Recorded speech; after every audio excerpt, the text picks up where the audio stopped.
जय हिंद दोस्तों, आज हम आप लोगों को थोड़ा सा जानकारी देंगे ब्लड कंट्रोल का।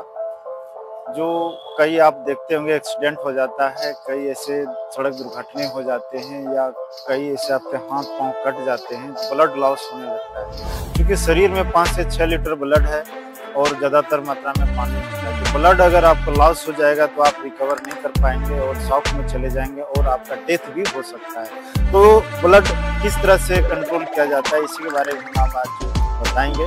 तो सबसे इसको मुख्यतः जो हम बताते हैं कि 4 तरीके से हम ब्लड कंट्रोल कर सकते हैं। जो पहला तरीका है वो है डायरेक्ट प्रेशर। डायरेक्ट प्रेशर का मतलब हुआ कि कोई चीज़ हम कहीं उंगली कट गया, आपने देखा ये अमूमन हमारे नेचुरल में भी होता है, अगर कट गया तो आप तुरंत वहाँ पे ऐसे दबा देते हैं, दबाते में आपको पता होगा। तो इस तरह से जो हम दबा देते हैं ना, तो उसी को बोलते हैं डायरेक्ट प्रेशर। तो वो क्या है कि हमारे मेडिकल टर्म में थोड़ा सा इसके स्टैंडर्ड करते हैं कि कोई साफ कपड़ा हो, चूंकि हाथ आपका उस समय कई तरह का है लेकिन आपने दबा दिया, पहला काम डायरेक्ट प्रेशर का है।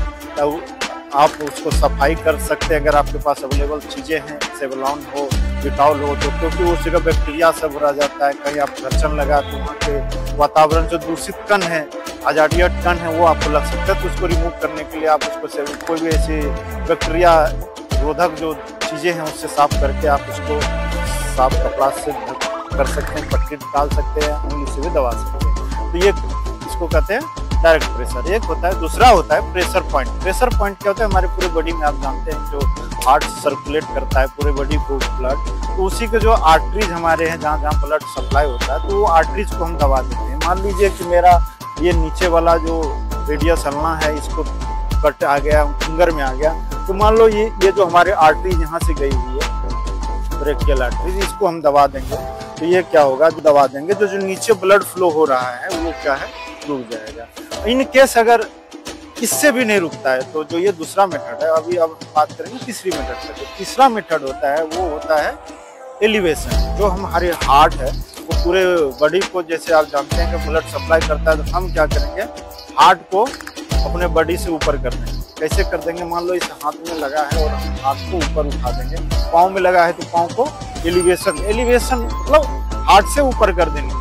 तो इससे क्या हो जाएगा, जो आप देखे होंगे अमूमन कहीं ऊपर आप छत पे पानी चढ़ाते होंगे तो पाइप में भी टाइम लगता है अगर ऊपर चढ़ाने, और नीचे जल्दी भागता है, तो ऊपर जब भी होगा तो फ्लो रेट कम हो जाएगा। इससे भी चांसेस हैं कि आपके ब्लड रुक जाएगा। तीसरा और तीसरा हो गया। चौथा होता है टर्निकेट। टर्निकेट क्या होता है, और जब हमारे हाथ बिल्कुल ऐसी स्थिति में, मान लो कट गया हो यार, ऐसी स्थिति में जिसमें ब्लड लॉस एकदम रुक ही नहीं रहा है, आपने ये तीनों method direct pressure, pressure point और एलिवेशन तीनों लगा लिया, तब भी नहीं रुका, तो ऐसी स्थिति में टर्निकेट किया जाता है। टर्निकेट करने के तरीके बता देता हूँ, क्योंकि ये ज्यादातर डॉक्टर की मौजूदगी में होता है, लेकिन फिर भी जानकारी के लिए, चूंकि फर्स्ट रिस्पॉन्डर अगर आप कहीं पे ऐसा केस देखते हैं तो आप किस तरह से टर्निकेट करते हैं वो जान लें। तो अभी हम टर्निकेट हमारे साथी हैं वो करके मेरे हाथ में दिखाएंगे। तो ये कोई भी कपड़ा है या कोई भी ऐसी चीज है, कोई भी आपके साथ, ये डंडा देखने वाला है, ये डंडा है। अभी यहाँ पे इसको देखिए एक कैसे अभी ये बांधेगा और इसको कर देगा। यहाँ पे क्या है, जैसे मान लीजिए यहाँ से मेरा हाथ कट के निकल गया है,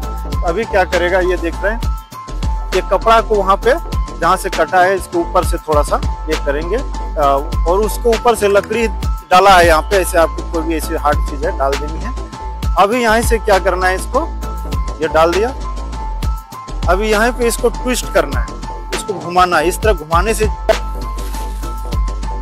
ये जो ट्विस्ट इस तरह करेंगे तो इससे क्या होगा, जो जितने भी हमारे आर्टरीज नर्व्स गए हैं, नाड़ी गए हैं, वो क्या दब जाएंगे, जिससे का ब्लड फ्लो रुक जाएगा। लेकिन इसमें देखने वाली बातें ये होती है कि ज़्यादा टाइम तक हम नहीं कर सकते, 2 से 3 मिनट में इसको थोड़ा सा ढीला भी करना है ताकि ब्लड फ्लो आगे जा सके। नहीं तो इसका जो आगे वाला टिश्यू है इसको ब्लड नहीं मिलेगा तो ये डेड हो जाएगा और बाद में हाथ काटना पड़ जाएगा। तो इसीलिए ध्यान रखिएगा, जब भी ऐसा केस हो तो इसको टाइट कर रहे हैं, लेकिन उसको कुछ टाइम में लूज भी करना है, 5 मिनट में, ताकि ब्लड फ्लो आगे जाए और उसका जो आगे वाला टिश्यू है वो डेड ना हो। तो इस तरह से आप 4 मेथड से आप ब्लड कंट्रोल कर सकते हैं। अगर कहीं इस तरह का केस आपके साथ आ जाए तो इसका मेथड आप करके आपको किसी की जिंदगी बचा सकते हैं। ये वीडियो कैसा लगा कमेंट करके जरूर बताइएगा। बहुत बहुत धन्यवाद। जय हिंद।